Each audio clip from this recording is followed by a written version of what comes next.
There's something uniquely terrifying about being watched. The texts come at random hours. The photos are taken without your knowledge. Your routine, your private life, suddenly belongs to someone else. But imagine this. You go to the police. You document every single threat. You install cameras. You change your schedule. You warn your kids. You carry protection. You take every step a safety expert tells you to take. And still, the person stalking you is always one step ahead. They always know where you are, what you're doing, who you're with, even what you tell police. Because the stalker isn't outside your house. The stalker isn't in a car down the street. The stalker isn't hiding in your past. The stalker lives in your home, sleeps under your roof, eats at your table, shares your children. And every time they hold you, comfort you, or promise to protect you, they're quietly studying you, planning your fear. This is the story of Kristil Krug, a 43-year-old biochemical engineer, a mother of three, a woman who fought harder than anyone could imagine, and how her husband built a months-long campaign of terror around her, all to keep her from leaving him. By the end of this video, you'll understand a chilling truth. Some predators don't break in. They don't sneak in. They don't lurk outside. Sometimes they already have a key. Kristil and Daniel Krug lived in Broomfield, Colorado, one of those quiet suburban towns in the Anthem neighborhood, where families buy minivans, plant gardens, and wave at neighbors while taking out the trash. To the outside world, the Krugs were stable, educated, normal, comfortable. Kristil was a respected biochemical engineer, hard-working, methodical, responsible. Her cousin Rebecca later described her as having a super-analytical mind. Daniel, 44, worked for the Colorado Department of Public Health and Environment. They raised 3 children together in their home on the 3100 block of Promontory Loop. Friends described him as steady, practical, routine, pause. Let the image settle before you break it. But every perfect family photo hides what the camera doesn't capture. Behind the doors of that quiet home, the marriage was deteriorating, not with screaming matches, not with violence, at least not that anyone saw, but with silence. By fall of 2023, they were sleeping in separate bedrooms. Communication was clipped and cold. They weren't partners. They were coexisting. Kristil had reached her breaking point. She wanted out. Her mother later told detectives something that would become crucial. Kristil had started separating her finances from Daniel's, and she had a photo, evidence of alleged abuse, that she planned to use in a custody battle. She wasn't just planning to leave. She was planning to take the children. But Daniel couldn't accept the idea of losing control. And for men like that, losing control doesn't feel like heartbreak. It feels like threat. It began in October 2023. One message, out of nowhere. I go to Boulder every few weeks and thought we could hook up. You game. It claimed to be from Jack Anthony Holland, a man Kristil had dated briefly when she was a teenager, a name she hadn't said out loud in over 20 years. Kristil didn't respond, but as the days passed, the messages kept coming. Romantic, then obsessive, then sexual, then threatening. One message called Daniel her loser husband. Others indicated she was being watched, that someone knew her movements in real time. Then came a photo that changed everything. It was Daniel, getting out of his car at work. A surveillance photo, taken without his knowledge. This you are, husband? The implication was clear. The stalker wasn't just watching Kristil. He was watching both of them. On November 13th, another message arrived. Help me get rid of him, then we can be together. The stalker wanted Daniel gone. The stalker wanted Kristil alone. The stalker wanted her afraid. And Kristil, the engineer, the mother, the planner, did what most people don't. She didn't freeze. She didn't downplay it. She documented everything. On October 31st, 2023, Kristil walked into the Broomfield Police Department with something rare, a spreadsheet. She called it her stalker log, a full threat profile, a stalker timeline, dozens of messages, dates, times, attachments, screenshots. Detective Andrew Martinez later told Dateline. The Stalker log included everything from dates, times, locations, follow-up points that we could do. Most victims have trauma. Kristil had trauma and data. Body cam footage from November 2023 shows her exhausted but determined. This is exhausting. It has definitely made me paranoid everywhere I go. She wasn't hysterical. She wasn't dramatic. She was tired and scared, but prepared. List her actions. Show how proactive she was. She installed security cameras around the house. She carried a handgun for protection. She warned her children about the stalker. She practiced altered driving routes. She even hired a private investigator to track down Jack Holland's last known address. The PI found addresses for Holland in Utah and Idaho, an 8-hour drive from Broomfield. Police dispatched undercover officers to surveil the Krug home and keep an eye out for the stalker. They came up empty. Detective Martinez wanted digital evidence proving Holland was behind the messages. Without it, he said, he could just close the door in our face, and that is the end of our case. So they waited for Google, for Verizon, for the tech companies to respond to their search warrants. Meanwhile, Daniel played the role of the scared husband perfectly. He got his own threats, his own surveillance photos, his own creepy messages. He appeared supportive, protective, afraid. What no one knew yet was that the predator lived inside the performance. The messages became more specific. I'm watching. I see your car. Tell him to stop interfering. You're mine. The writer described Daniel's clothing, his commute, when he arrived, when he left. In November, Kristil received emails with personal information that gave an accurate location of where she was at the exact time the message was sent. This was the moment most victims begin to shut down emotionally. But Kristil did the opposite. Every message went into the log. Every strange sound triggered a camera check. Every day, she updated police.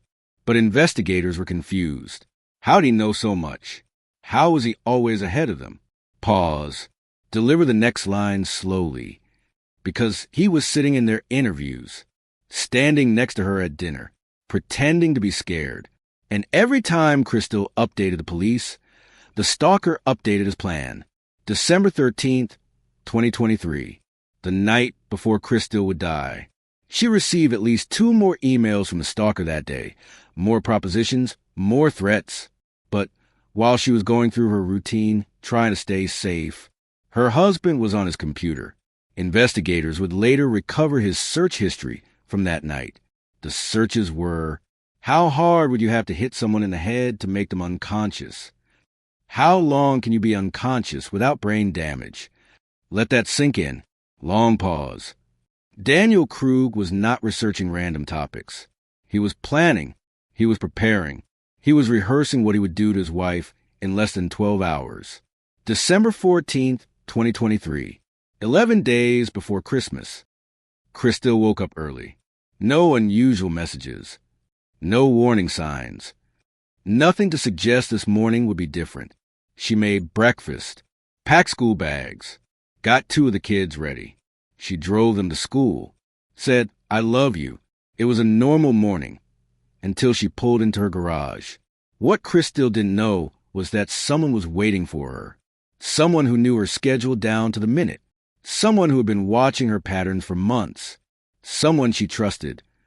According to prosecutors, Daniel Krug was lying in wait in the garage shortly before 8 a.m. as Kristil entered the garage after dropping off her children. He ambushed her from behind. He struck her in the head multiple times with a blunt object. Then he stabbed her in the heart. Kristil Krug didn't even get the chance to call for help. After the attack, Daniel moved with cold precision. He used Kristil's phone to send scheduled text messages. One to her brother, another to a Broomfield detective, creating a false story about infidelity. Messages designed to make police focus on the wrong motive. The infidelity claim was proven false. He used her phone to disable the home security system. He covered the Ring doorbell camera with blue masking tape. 3 of the 4 security cameras Kristil had installed, the cameras she bought because of the stalking, were turned off most of the morning. Digital forensics later showed Kristil's phone had not been used after 8:22 a.m. Daniel left the house at 8:24 a.m., about 30 minutes later than he typically left for work. His car's dash cam was deactivated. Then, calmly, he drove to his usual coffee shop. He ordered his morning latte. When the barista gave him an iced drink instead of a hot one, he waited patiently for a replacement. He held small talk. People who saw him that morning would later say, he looked normal. During closing arguments, defense attorney Philip Geigel asked the jury, is that something a cold-blooded killer would bother to do? Prosecutors had an answer. Daniel wanted to be seen as cool as a cucumber, getting his regular morning coffee before heading to work. Horror rarely looks like horror when it's wearing familiar clothing. At 8:56 a.m., Daniel received the text messages he had scheduled earlier from Kristil's phone, establishing the illusion that she was still alive when he left. He arrived at work at 9:27 a.m. Around noon, he began performing panic, calling and texting Kristil over and over, pretending something was wrong. Then he called the non-emergency line. I don't think this is an emergency, but this feels really weird. My wife isn't responding to text messages or phone calls. A welfare check was dispatched. At 12:28 p.m., officers arrived at the home on Promontory Loop. At 12:43 p.m., Kristil Krug was pronounced dead. At first, everything pointed to the stalker. The messages, the threats, the obsession with Daniel, the photo taken at his workplace. But investigators were confused. The stalker had made sloppy digital mistakes earlier, but the murder was executed with military-level planning. It didn't match. They contacted the real Jack Anthony Holland. He was in Eagle Mountain, Utah, an 8-hour drive from Broomfield. No travel, no involvement, a verifiable alibi.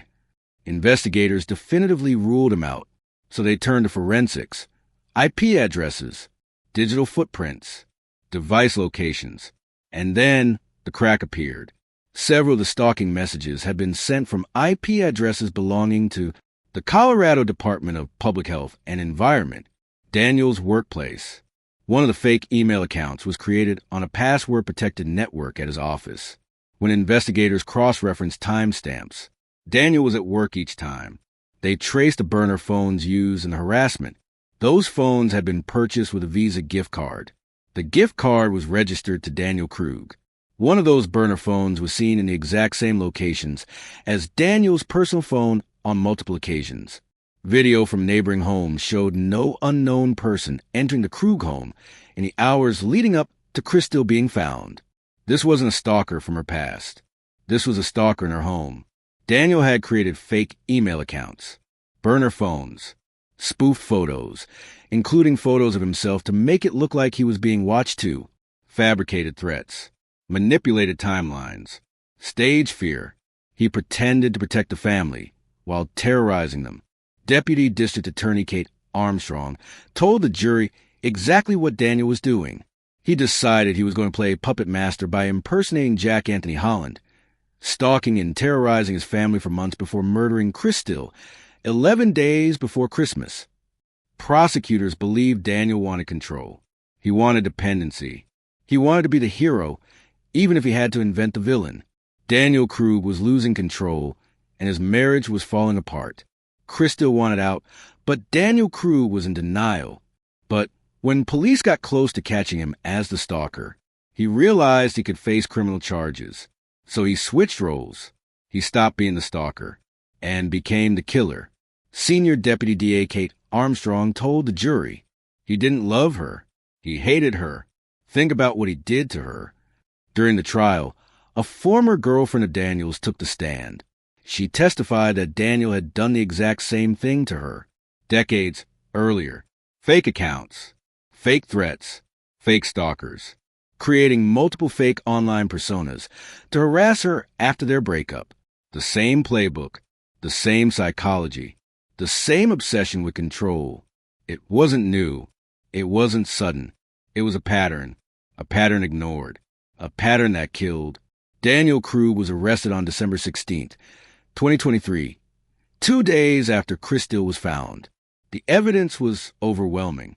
He was charged with first-degree murder, 2 counts of stalking, and 1 count of criminal impersonation. The trial lasted several weeks. His defense team argued that sloppy police work had failed to keep Kristil safe and bungled the investigation. They called Detective Martinez lazy and incompetent. They pointed out that police never tested Kristil's phone for fingerprints, but the digital forensic evidence was conclusive. On April 17, 2025, the jury returned its verdict after just one day of deliberations. Guilty on all 4 counts. As soon as the verdict was read, a police officer put handcuffs on Daniel Krug. On April 18, 2025, Judge Priscilla Lowe sentenced him. Life in prison without the possibility of parole, plus an additional 9.5 years consecutive. District Attorney Brian Mason said, "This was a brutal, calculated murder, preceded by months of manipulation, emotional abuse, and deception. In planning and executing this horrific crime, Daniel Krug terrorized his wife, his children, an innocent man, all in order to control and then murder a woman who no longer wanted to be with him." Broomfield Chief of Police Enea Hempelman added, "Jurors agreed the evidence and testimony against Daniel Krug was both conclusive and damning. While we know it won't bring Kristil back to her family and friends, we hope it provides some measure of closure." Daniel Krug still claims he is innocent. The jury didn't believe him. Technology didn't believe him. The timeline didn't believe him. And Kristil, she never got the chance to tell her side. Her family said something that should haunt every viewer. She did everything right, and she still got killed. This wasn't a story about a weak woman. If you watched this far, thank you. Stories like this deserve to be remembered. Like the video. Subscribe for more true crime stories. And tell me in the comments, at what moment did you suspect a husband? If you or someone you know is experiencing stalking or domestic abuse, help is available. You are not alone. This was a story about a strong woman, failed by a man who feared losing control more than he valued her life. Her cousin, Rebecca Ivanoff, is a former prosecutor who specialized in domestic violence cases. In interviews after the conviction, she pointed to something critical. The search warrants that eventually proved Daniel was a stalker didn't come back for weeks, not until after Kristil was already dead. Stalking cases don't always look like emergencies, until it's too late. Rebecca Ivanoff is now calling on state and federal lawmakers to require tech companies to respond to stalking-related search warrants within 48 hours. I'm looking at a system here that has a fundamental flaw that we can fix easily. Researchers have found that stalking victims are significantly more likely to die at the hands of an intimate partner. Hours matter. Minutes matter. Digital evidence can save lives if it arrives on time. Kristil's mother said, "Every day is a difficult day. You wake up, feel the pain, and you just try to go on."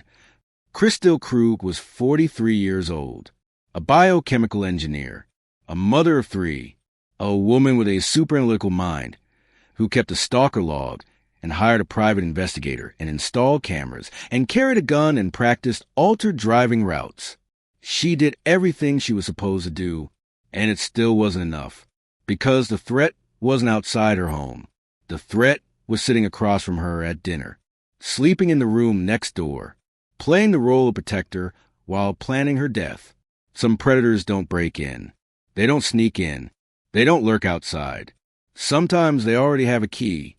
If you found this story heartbreaking or eye-opening, share it. Stories like Kristil's deserve to be remembered, not buried. And if you're new here, subscribe for more cases we cannot afford to forget. Take care of yourself. Stay aware and stay safe.